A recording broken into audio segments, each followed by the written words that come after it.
Assalamualaikum warahmatullahi wabarakatuh. Alhamdulillahilladzi syarrafa hadhil ummah wa faddalaha bi syahr Ramadan al-mubarak wa ja'ala fiha lailatan khairan min alfi syahr. Wa usalli wa usallim ala afdalil anbiya'i wal mursalin sayyidil awwalin wal akhirin habibina wa qaidina Muhammad ibni Abdullah wa ala alihi wa sahbihi ajma'in. Para pemirsa yang saya muliakan, tak terasa kita akhirnya sampai di penghujung Ramadan.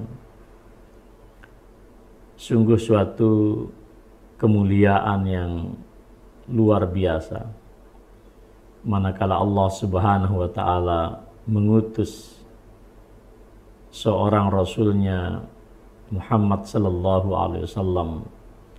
Laqad manallahu 'alal mu'minin idz ba'atsa fihim rasulan min anfusihim yatlu 'alaihim ayatihi wa yuzakkihim wa yu'allimuhumul kitaba wal hikmah wa in kanu min qablu lafi dhalalin mubin. Kehadiran Rasulullah sallallahu alaihi wasallam di tengah-tengah kita merupakan karunia Allah yang begitu dahsyat. Satu karunia yang barangkali tak dapat kita uraikan dalam kata-kata. Beliau hadir untuk membacakan ayat-ayat Allah. Beliau hadir di dalam pentas sejarah ini untuk mensucikan organ kemanusiaan kita secara universal. Beliau hadir untuk mencerahkan kehidupan, untuk menebarkan ajaran-ajaran Allah Subhanahu wa taala dan segala yang diwahyukan oleh Allah kepada beliau. Kecintaan Rasulullah sallallahu alaihi wasallam kepada kita akan terasa lebih paripurna ketika kita memperhatikan betapa beliau sallallahu alaihi wasallam adalah orang yang begitu dekat dengan kita. Seorang sosok yang mencintai kita lebih dari apa yang pernah kita bayangkan tentang makna suatu cinta. Rasulullah hadir di tengah-tengah kita dengan memberikan empati yang begitu besar. Profesor Wahbah Az-Zuhaili di dalam At-Tafsir Al-Munir, karya beliau yang sangat bermutu, menukil suatu riwayat dari Abi Hatim dan Al-Wahidi bahwa ketika Rasulullah sallallahu alaihi wasallam menceritakan satu sosok dari Bani Israel yang menggunakan pakaian berperang di jalan Allah, konsisten melakukannya selama 1000 bulan. Rasulullah bercerita tentang seseorang yang sangat heroik ini dari kalangan Bani Israel. Lalu kaum muslimin pada saat itu begitu terkagum-kagum. Maka Allah turunkanlah suatu surat di dalam Al-Quran yang kita kenal, dan hari-hari ini tentu momentum yang sangat luar biasa untuk kita ingat kembali. Inna anzalnahu fi lailatul qadr wa ma adraka ma lailatul qadr. Lailatul Qadri khairum min alfi syahr. Allah turunkan surah Al-Qadar yang menunjukkan betapa Allah Subhanahu wa taala ingin menggembirakan orang-orang yang beriman. Tidak perlu risau dengan apa yang dikisahkan. Kepahlawanan, keberanian seorang sosok dari Bani Israel yang tidak kurang konsisten menggunakan baju perangnya dalam waktu yang sangat panjang, 1000 bulan.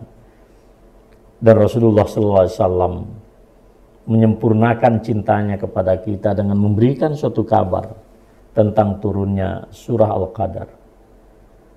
Allah mencintai kita dengan memberikan satu momentum untuk mengakselerasi, untuk mempercepat capaian kita di hadapan Allah Subhanahu wa taala. Riwayat serupa juga dinukil oleh Al-Imam Ibnu Jarir At-Tabari dari Mujahid, juga menceritakan hal yang mirip ya, tentang seseorang yang luar biasa prestasi hidupnya dari kalangan Bani Israel. Seorang sosok yang melakukan qiyamul lail ya, sampai pagi hari. Begitu dia memasuki kehidupannya di pagi hari, dia segera menggunakan baju perangnya sampai kemudian masuk di sore hari. Dan dia lakukan itu tidak kurang dari 1000 bulan. Lalu kemudian Allah menurunkan surat Al-Qadar. Para pemirsa yang saya muliakan ya, latar belakang historis ini memberikan satu pesan kepada kita bahwa Rasulullah Shallallahu Alaihi Wasallam adalah seorang sosok yang begitu cinta kepada kita. Beliau rupanya tidak rela jika umatnya ini merasa galau hanya karena membandingkan membandingkan umurnya yang begitu pendek. Karena Rasulullah sendiri memberitahu kepada kita bahwa usia kita sebagai umatnya ini ya dalam kisaran 60-70 tahun. Sementara umat-umat terdahulu umurnya itu sangat panjang. Dan amal ibadah mereka tentunya juga dalam interval waktu yang sangat panjang. Namun cintanya Rasulullah kepada kita melampaui semua itu, dan bahkan beliau memberikan kabar gembira seperti apa yang diuraikan oleh Allah di dalam surat Al-Qadar.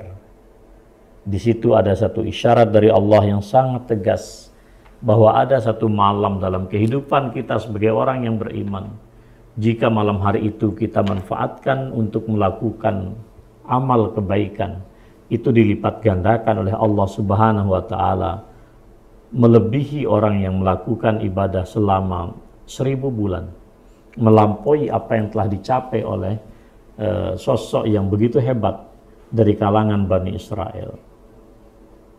Jadi saudara sekalian yang saya muliakan, ketika Allah menyatakan ya, wa ma adraka ma lailatul qadr, lailatul qadri khairun min alfi syahr. Tahukah Anda apa yang disebut dengan Lailatul Qadar, malam kemuliaan?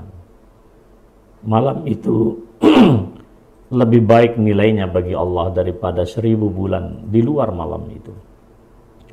Sehingga para ulama mengatakan bahwa seseorang yang mencapai karunia Allah di malam Lailatul Qadar itu adalah karunia yang sangat dahsyat dan karunia yang tidak mungkin bisa ditandingi oleh sesiapapun yang lepas dari pencapaian Lailatul Qadar. Mengapa saudara sekalian? Karena orang yang terlewatkan dari Lailatul Qadar tentu tidak mudah baginya untuk memperpanjang usianya sampai 83 tahun. Dan itu sangat jauh daripada fakta kehidupan umat Rasulullah SAW. Maka orang yang sekali saja ketinggalan Lailatul Qadar, kata Rasulullah SAW, man hurima khairaha faqad hurim. Siapa yang ketinggalan dari berbagai macam kebaikan malam Lailatul Qadar, maka sungguh dia menjadi orang-orang yang merugi segala-galanya. Nah, para pemirsa yang saya muliakan, para ulama kita, diantaranya Imam Ibnu Jauzi menyatakan, mengapa Lailatul Qadar disebut sebagai Lailatul Qadar? Beliau menerangkan setidaknya ada 5 makna. Pertama adalah Al-Qadar itu bermakna azim, sesuatu yang mulia. Sebagaimana Allah Subhanahu wa taala mengisyaratkan itu di dalam surat Az-Zumar ayat 67. Wa ma qadarullaha haqqa qadri. Dan orang-orang musyrik itu tidaklah memuliakan Allah dengan pemuliaan yang sebenar-benarnya atau pemuliaan yang sesungguhnya. Sehingga dikatakan bahwa Lailatul Qadar adalah Lailatun azimah, malam yang begitu agung. Yang kedua, dikatakan Lailatul Qadar maknanya adalah ad-dhiq, sempit, malam yang sempit. Kita ambil misalnya dari ayat Allah Subhanahu wa taala di surat At-Talaq ayat yang ke-7, wa man qudira alaihi rizquh. Dan orang yang disempitkan rizkinya oleh Allah Subhanahu wa taala. Mengapa Lailatul Qadar dikatakan Lailatul Dhiq? Ya. Malam yang sempit. Karena pada malam itu, saudara sekalian, turun berduyun-duyun, berbondong-bondong bilangan malaikat yang kita tidak pernah kenal jumlahnya. Bahkan di dalam satu hadis Rasulullah menyatakan bilangan malaikat itu melebihi daripada butiran pasir di seluruh laut dan samudra di dunia.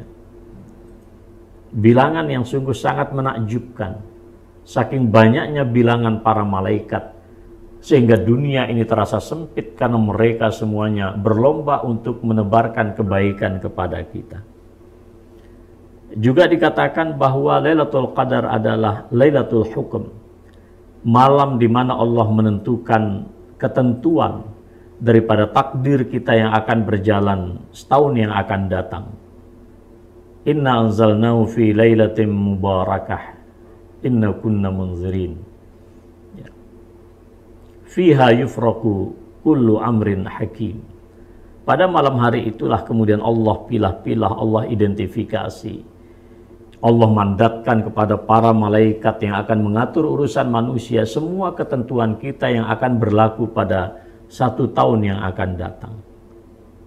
Juga dinyatakan bahwa malam Lailatul Qadar disebut dengan Lailatul Qadar karena pada malam itu diturunkan Al-Quran yang memiliki kemuliaan yang tidak pernah ada taranya di alam semesta ini. Juga Imam Ibnu Utsaimin rahimahullah menyatakan kemuliaan Lailatul Qadar juga berbanding lurus dengan keberkahan yang diturunkan oleh Allah Subhanahu wa Ta'ala. Para pemirsa dan jamaah sekalian yang saya muliakan, karena itu para ulama kita memberikan suatu penjelasan bahwa seharusnya Lailatul Qadar kita jadikan sebagai langkah untuk melakukan proses kelahiran kembali. Lailatul Qadar merupakan momentum kita untuk reborn. Kita terlahir kembali sebagai orang-orang yang baru, seolah-olah kita belum pernah ada. Dari sisi bilangan pun juga tidak terlampau jauh, karena kita dimuliakan oleh Allah. Berbagai macam kebaikan itu dilipat gandakan, bahkan melebihi daripada durasi waktu 83 tahun. Wajar jika Rasulullah sallallahu alaihi wasallam idza dakhala al-ashrul awakhir ahya lailahu wa ayqadha ahlahu wa shadda mi'zarahu.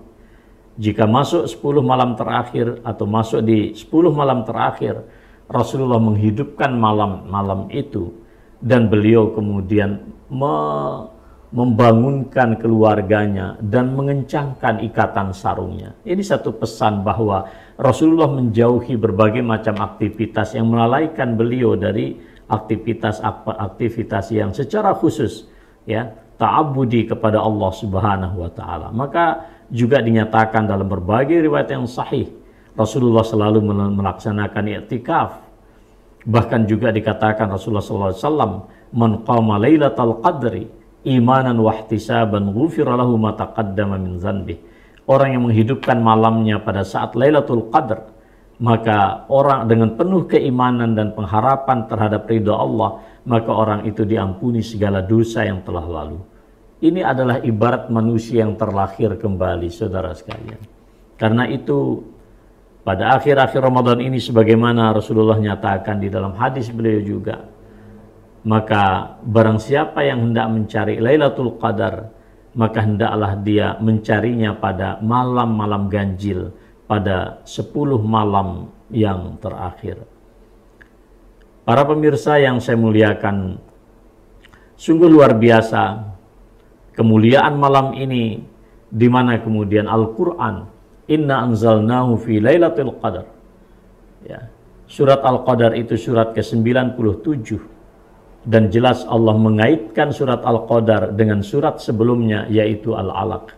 Apa yang diturunkan oleh Allah tidak lain dan tidak bukan daripada Al-Quran itu sendiri. Apa yang diturunkan oleh Allah pada 14 abad yang lalu, itu pula yang diturunkan oleh Allah pada saat kita sekarang ini. Karena Lailatul Qadar itu tidak eksklusif terjadi pada masa Rasulullah. Beliau menyatakan, bal hatta taqumas sa'ah. Lailatul Qadar itu akan berjalan sepanjang masa sampai hari kiamat itu terjadi. Pada malam itu disebut oleh para ulama kita sebagai Lailatul Mubarakah, malam yang penuh keberkahan. Para malaikat itu turun ke muka bumi menebarkan berbagai macam rahmat, ya, berbagai macam keberkahan dari Allah Subhanahu wa taala. Maka jangan sampai kita melewatkannya begitu saja, saudara sekalian. Ibadah di malam itu dilipat gandakan kebaikannya oleh Allah lebih daripada 1000 bulan.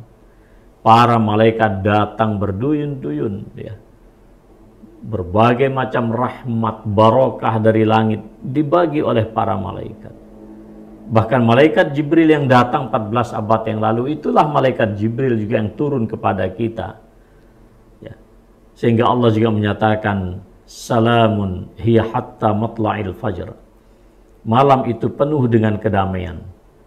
Bahkan para setan yang dibelenggu pada hari-hari dan malam-malam Ramadan, pada malam 10 Ramadan, mereka lebih lagi dibelenggu oleh Allah Subhanahu wa taala, karena malam itulah malam kedamaian, tidak ada satu gangguan daripada setan pun sekalipun.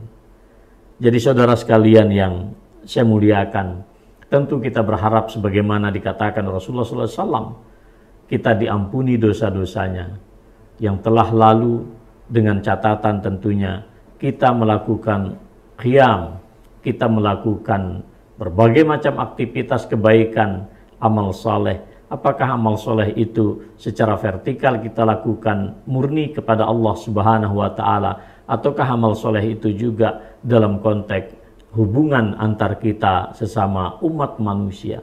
Semuanya dicatat oleh Allah sebagai suatu kemuliaan yang luar biasa. Jangan lupa saudara sekalian, selain kita menghidupkannya dengan qiyamul lail, dengan zikir, munajat, ada satu doa yang diajarkan oleh Rasulullah kepada Aisyah radhiyallahu taala anha. Ya. Kata Aisyah, kalau aku, wahai Rasulullah, ya, menempuh malam Lailatul Qadar, apa yang harus aku ucapkan? Dan beliau mengajarkan, Allahumma innaka afuun tuhibbul afwa fa'fu anni. Ya Allah, Engkau adalah zat yang maha memaafkan, Engkau cinta pemaafan, maka maafkanlah aku. Jadi saudara sekalian yang saya muliakan, begitu banyak dosa-dosa kita, tetapi ampunan, maafnya Allah lebih daripada segala dosa yang kita lakukan. Mari kita gunakan malam-malam terakhir ini untuk menghapuskan dosa kita di hadapan Allah, juga tentu membersihkan diri kita dari berbagai macam kekotoran dalam konteks relasi kita sesama umat dan hamba Allah Subhanahu wa taala. Demikian tausiah singkat pada sore hari ini. Mudah-mudahan Bapak Ibu senantiasa dianugerahi oleh Allah kesehatan, kekuatan lahir dan batin, dapat menyempurnakan semua ibadah di akhir Ramadan ini, dan pada akhirnya insya Allah mendapatkan karunia Lailatul Qadar. Nasrun minallahi wa fatun qarib wa basyiril mu'minin. Wassalamualaikum warahmatullahi wabarakatuh.